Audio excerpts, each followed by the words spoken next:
Ok, rentrons un petit peu maintenant dans le détail de comment on répare l'émail de ses dents avec sa propre salive, puisque c'est le but.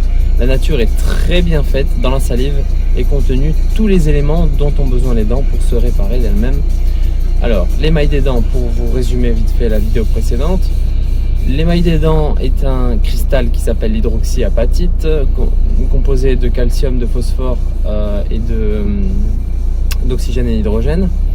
Donc c'est plutôt facile à reproduire et on a la possibilité de réparer ça à la maison, avec, en tout cas chez soi, avec très peu d'éléments. L'élément principal, le voilà, alors moi j'ai toujours dans ma voiture, hein, la coquille d'œuf. La coquille d'œuf, c'est extrêmement fort. À chaque fois que je prends ma voiture, puisque j'ai une route assez longue, le matin, je me prends mon petit morceau de coquille d'œuf. Donc là, je profite de l'embouteillage pour vous parler de tout ça. Embouteillage habituel. Donc, alors, la première chose à comprendre, c'est que lorsqu'on veut saturer un fluide, une solution, pour pouvoir faire grandir un cristal, on ne peut pas y mettre trop d'eau. S'il y a trop d'eau dans ce fluide, le cristal, en fait, la solution ne sera pas assez saturée et le cristal va commencer à se dissoudre dedans. Alors, ça dépend la structure cristalline. Certains le font rapidement, d'autres le font pas. Si on prend un diamant par exemple, qui est un cristal vraiment très solide, on peut le laisser très longtemps dans l'eau, il va pas bouger. Donc, alors que si on prend un cristal de sel, on le laisse un peu dans l'eau, il va fondre très rapidement. Donc, on a vraiment ce truc qui est que si on veut maximiser l'accroissement de notre cristal dentaire, l'émail, il va falloir diminuer au maximum l'eau qu'il y a dans la bouche. Et je ne parle pas de la salive, puisque la salive, comme je vous l'ai dit, est un liquide qui est proprement saturé d'elle-même. Donc c'est pas l'eau de la salive qu'il va falloir enlever, mais c'est l'eau qu'on boit. Donc on va arrêter de boire de l'eau. Et oui, c'est le jeûne sec, donc c'est le jeûne sans eau, qui permet d'avoir, de produire les conditions idéales à la réparation dentaire. Donc, on mange, imaginez vous êtes à un repas, que ce soit le midi ou le soir.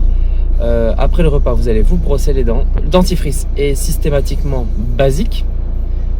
Tous les dentifrices sont basiques parce que s'ils étaient acides, ils contribueraient à la fragilisation de l'émail, ce qui est quand même un comble. Donc, les dentifrices sont basiques, ils vont basifier la bouche déjà de même. Donc, pas besoin de basifier la bouche. Donc, c'est déjà une chose à faire en moins pour la salive. Puisqu'on va parler des étapes après. Ensuite, on prend un petit morceau de coquille d'œuf, clac, hop, on le casse, on le grignote, on en fait une poudre dans la bouche. On va essayer de cibler les endroits qui en ont le plus besoin. Par exemple, là, j'ai un peu laissé la poudre devant. Du coup, je sens que mes incisives ont déjà pris en solidité sur seulement 30 minutes de route là. Donc tu vois, c'est quand même c'est rapide et long à la fois. Si tu veux vraiment réparer une dent qui est mal en point, ça va être très long, ça va prendre des mois et des mois. Si jamais tu veux juste solidifier toutes tes dents, alors là, c'est en quelques jours, tu vas sentir une différence déjà incroyable. Donc, la première étape, on va parler maintenant des étapes, pour en revenir aussi à ce que je disais. La première étape, c'est que la salive doit basifier la bouche. Elle doit basifier la bouche et elle doit l'équilibrer, en fait, le pH. Équilibrer le pH, en gros, elle va maximiser l'hydrolyse de l'eau. En gros, si la bouche est trop basique, ce qui n'arrive jamais, sauf si on boit un verre de bicarbonate de soude, le pH va descendre. Et si jamais le salive va faire descendre le pH, et si on a la bouche qui est trop acide, ça arrive très souvent avec les sodas, avec plein de choses, alors la salive va galérer à faire remonter le pH vers quelque chose de plus sain pour la bouche et surtout pour les dents. Pourquoi aussi elle fait ça? Parce que c'est aussi sa meilleure manière de combattre les bactéries. Dans un milieu acide, la salive n'aurait strictement aucune chance de gagner contre les bactéries, puisque la salive contient énormément d'antibactériens naturels qui sont là pour nettoyer la bouche. Donc si on acidifie régulièrement la bouche avec du café, avec du thé, avec du soda, avec des jus, on donne vraiment un terrain idéal pour les bactéries de gagner par rapport contre notre salive réparatrice, ce qui est vraiment dommage. Donc on est maintenant à la deuxième étape. La deuxième étape, c'est la bouche est assez basifiée, les conditions sont idéales. Maintenant la salive qui va arriver dorénavant va venir enrichir celle qui est déjà présente. Donc la salive qui vient après, lors de la deuxième étape, ça peut être 10 minutes après le repas, mais ça peut être aussi 1 heure après le repas, suivant comment on a galéré pour sa première étape.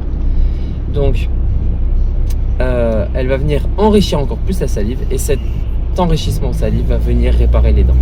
On commence la réparation des dents, en tout cas on commence la stabilisation des dents, et avant la réparation on commence même à se battre contre les bactéries. Ouais. Donc voilà. La troisième étape est la stagnation. Donc là, alors là, clairement, la salive est assez saturée, la bouche est assez nettoyée, et là, c'est la vraie réparation, c'est le vrai repos. Le cristal a enfin le temps de se réparer, puisque un cristal qui se répare, ça prend du temps.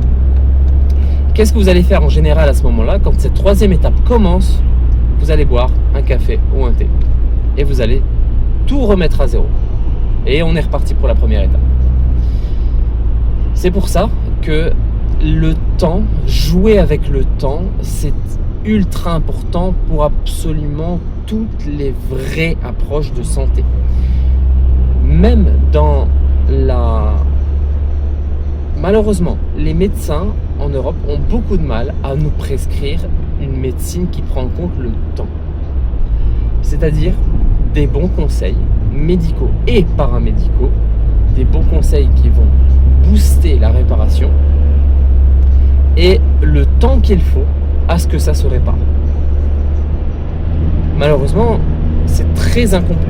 Encore une fois, les occidentaux, la médecine occidentale, française comme les autres pays aux alentours, mais surtout française, a vraiment un mal fou à avoir une approche de santé qui est dans l'anticipation du mal plutôt que dans la réparation de celui-ci. On attend qu'il soit là pour commencer à le réparer, ce qui est une catastrophe. C'est vraiment une catastrophe. Il devrait y avoir beaucoup plus de campagnes là-dessus. Revenons-en à notre sujet, parenthèse fermée. Donc, la réparation des dents va se faire à partir de là. Maintenant, pourquoi on a mis de la coquille d'œuf? Pourquoi on a mis ça? Ça sert à quoi? Pourquoi on a mis ça? Ça sert à quoi? Et bien ça sert en fait à passer immédiatement à l'étape 2. En fait ça sert même, non que dis-je, passer de l'étape 1 à 3. Dans tous les cas, la bouche va devoir se rééquilibrer au niveau du pH. Donc l'étape 1 est obligatoire. Elle peut être courte, elle peut être longue. Voilà. Avec ça, on va passer de la 2 à la 3. C'est-à-dire que immédiatement la salive va être sursaturée en calcium. Le calcium étant l'élément principal à devoir saturer au début pour commencer la recristallisation de l'émail. Donc l'accroissement, on devrait dire. C'est pas la cristallisation, c'est l'accroissement, puisque le cristal est déjà là. Donc on passe de l'étape 2 à l'étape 3, ce qui permet d'être beaucoup plus rapide sur la réparation des dents. Ensuite, ce qu'il faut faire, c'est se donner le temps. Avec à chaque heure, si on veut, reprendre un petit morceau. Chaque heure, un petit morceau. Voilà. Et à chaque fois, on va remettre une couche de calcium. Et à chaque fois, on va refaire en sorte que le facteur limitant soit le phosphore. Phosphore qui, normalement, est contenu en bonne quantité dans notre corps si on mange de manière équilibrée. Voilà. Donc moi, j'ai un régime ultra vivant. Donc régime paléo, je ne sais pas si vous connaissez. Donc beaucoup de légumes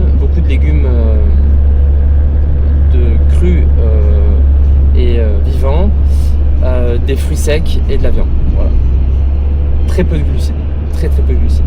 Ça, c'est un régime qui fait reposer le corps et qui est aussi très favorable à la réparation dentaire. Donc tout peut être pensé, tout peut être amélioré, et chaque facteur est important, même le sommeil. Même le sommeil est important. En plus, pendant le sommeil, on répare aussi les dents. Donc voilà, c'est tout pour cette vidéo. On rentre un peu plus dans les détails et je vous expliquerai bientôt la poudre, comment on la fait à la maison. Donc la vraie poudre, celle qui fonctionne super bien, qui sature aussi en phosphore. Et puis potentiellement d'autres détails sur le sujet. Je vous invite à poser toutes les questions que vous voulez sur les dents et je m'attellerai à y répondre dès que je peux. Merci.